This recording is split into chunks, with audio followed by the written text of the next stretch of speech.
আমরা পারবো ছোট সাহেব, ঠিক পারবো। যেভাবেই হোক আমাদের দেবলীনা ম্যাডাম আর ঈশান সাহেবের বিয়ে আটকাতেই হবে। কিন্তু সেটা কি করে করব?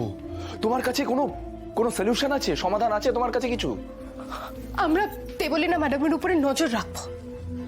দেবলীনা ম্যাডাম এমন মেয়ে যে উনি নিশ্চয়ই কোনো না কোনো গন্ডগোল করবেন, আর একবার যদি আমরা আমাদের হাতে প্রমাণ পেয়ে যাই তাহলে এই বিয়ে আটকানোর উপায় আমরা ঠিক খুঁজে পেয়ে যাব। আর তারপর ঈশান আর অনুশ্রীর 4 হাত আমাদের এক করতে হবে। কিন্তু সেটা যে এতটা সহজ হবে না ছোট সাহেব। আমরা যদি সবার সামনে দেবলীনা ম্যাডামের পর্দা ফাঁস করেও দিই, তারপরেও যে ঈশান সাহেব আর অনুশ্রীর বিয়ে হবে সেটা কিন্তু আমরা জানি না। সেই পথটা আরো কঠিন, কারণ দেবীমা আর কর্তার মাঝে যে অভিমানের প্রাচীর আছে সেটা আমরা কি করে ভাঙবো? ভাঙতে হবে কুসুম, ভাঙতে হবে। আমাদের পিছন ফিরে তাকানোর সময় নেই। যা যা অসম্ভব সমস্ত কিছু আমাদের সম্ভব করতে হবে।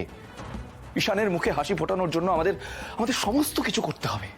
সবার আগে মা আর অভিমন্যু বাবুর মধ্যে অতীতে কি হয়েছিল সেটা আমাদেরকে জানতে হবে, আর সেটা করবে তুমি। আমি? হ্যাঁ কুসুম, তোমাকেই জানতে হবে মায়ের থেকে যে কি কি হয়েছিল তাদের অতীতে, তাদের সাথে। কিন্তু দেবীমাকে আমি এই প্রশ্ন কি করে করবো ছোট সাহেব? সে অধিকার যে আমার নেই। ভাবো কুসুম, তুমি ভাবো কিভাবে তুমি মায়ের থেকে সমস্তটা জানবে সেটা ভাবো। তোমাকে জানতেই হবে। ঈশান আর অনুশ্রীকে এক করতে গেলে তার একমাত্র উপায় মা আর অভিমন্যু বাবুর মধ্যে অতীতে কি হয়েছিল সেটা জানা, আর তারপর সেটা সমাধান করা। আমি দেখছি দেবলীনাকে কিভাবে হাতে নাতে ধরা যায়, কিন্তু আমি বুঝতে পারছি না আমি সেটা করব কিভাবে। আপনার রোশন বাবুর কথা মনে আছে? রোশন? Yes, Roshan, right. হ্যাঁ, যে আমাদের বাড়িতে এসেছিল। ঈশান বলেছিল রোশন আর দেবলীনার মধ্যে কোনো সম্পর্ক আছে, কিন্তু আমরাই ওর কথা বিশ্বাস করতে চাইনি।